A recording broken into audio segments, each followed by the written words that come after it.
नमस्कार दोस्तों, यह कहानी एक ऐसी दुखिया माँ की है जिसकी कहानी सुनकर आप लोगों का दिल रोने को मजबूर हो जाएगा। उस दुखिया को कैसे एक छोटे से बच्चे ने सारी खुशियाँ दे दी। तो बिना देर किए इस कहानी को शुरू करते हैं। पूरे मोहल्ले में दीपावली की धूम मची थी। बच्चों ने नए नए कपड़े पहन रखे थे।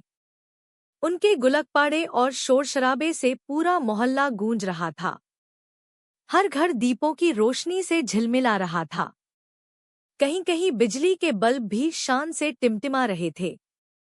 लेकिन इन सब रंगीनियों से बहुत दूर कमला काकी का मकान लगभग अंधेरे में डूबा हुआ था।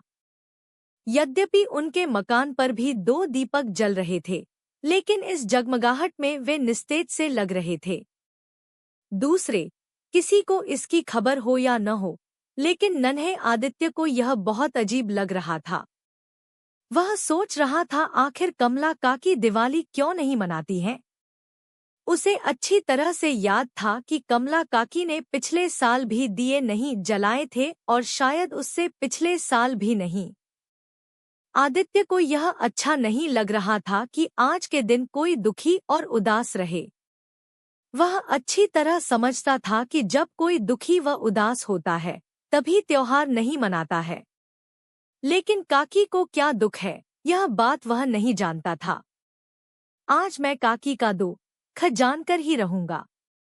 यह निर्णय करके वह जा पहुंचा अपनी माँ के पास। माँ उस समय रसोई घर में मिठाई तैयार कर रही थी। आदित्य को कुछ चिंतित देखकर व्यग्रता से पूछा, क्या सोच रहा है बेटा? माँ, कमला काकी हमारी तरह बहुत सारे दीपक क्यों नहीं जलाती हैं? आदित्य ने पूछा। वे बहुत दुखी हैं बेटा। उन्हें दिवाली का त्योहार अच्छा नहीं लगता, क्योंकि इस दिन उनका इकलौता बेटा पटाखे चलाते समय दुर्घटनाग्रस्त होकर मर गया था। उनके पति भी नहीं हैं। बेचारी मेहनत मजदूरी करके गुजारा करती हैं, माँ ने समझाया।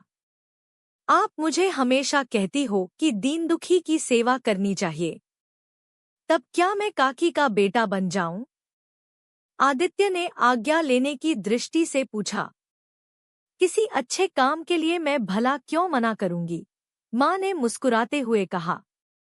माँ की स्वीकृति मिलते ही आदित्य का चेहरा खिल उठा। वह सरपट कमला काकी के घर की ओर भागा, लेकिन माँ की आवाज सुनकर उसे वापस लौटना पड़ा। बेटा, यह मिठाई तो लेते जा।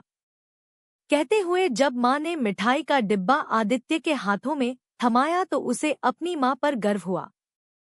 मिठाई का डिब्बा लेकर वह काकी के घर की ओर दौड़ा। प्रसन्नता के मारे उसके कदम धरती पर नहीं पड़ रहे थे। आज वह किसी बेसहारा का सहारा बनने जा रहा था। शीघ्र ही वह कमला काकी के घर पहुंच गया। काकी घर के एक कोने में बैठी रो रही थी। शायद उन्हें अपना बेटा याद आ रहा था। काकी, आप रो रही हो?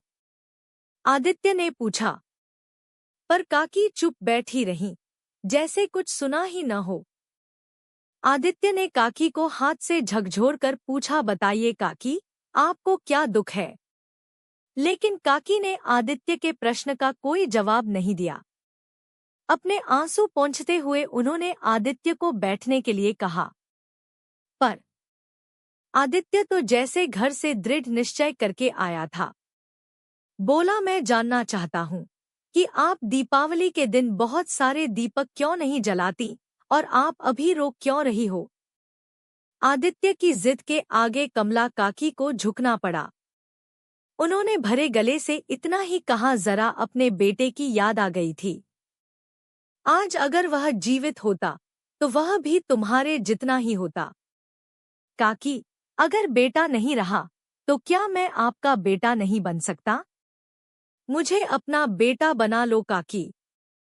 आज से मैं तुम्हारा बेटा हूँ, आदित्य ने भोलेपन के साथ कहा। कमला काकी ने बेटा कहकर आदित्य को गले लगा दिया। आज वर्षों बाद कमला काकी के घर में दीप झिलमिला उठे थे। तो दोस्तों, कैसी लगी कहानी? कहानी अच्छी लगी हो तो चैनल को लाइक शेयर और आप लोग सब्सक्राइब नहीं करते हैं तो प्लीज सब्सक्राइब भी जरूर कर लीजिएगा जिससे कि अगला भाग लोगों को मिले। धन्यवाद।